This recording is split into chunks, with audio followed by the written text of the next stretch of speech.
নমস্কার বন্ধুরা, welcome to my channel.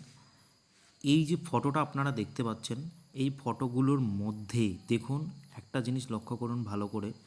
এই পতাকা, আমাদের ইন্ডিয়ান পতাকাকে পায়ে মারিয়ে চলছে কিছু স্টুডেন্ট, যারা তথাকথিত স্টুডেন্ট। আদৌ তাদের মধ্যে বিবেক বুদ্ধি, শিক্ষা দীক্ষা আছে কি না?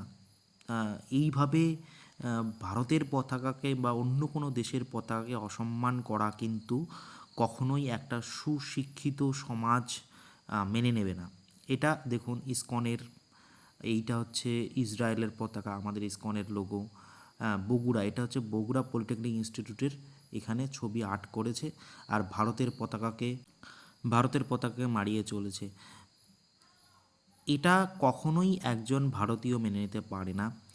বাংলাদেশের সুশিক্ষার অভাব, আমার তো দেখেই রক্ত টগবগ করছে। আপনারাই বলুন কি করা উচিত? বাংলাদেশকে এখন উড়িয়ে দেওয়া উচিত কিনা বলুন।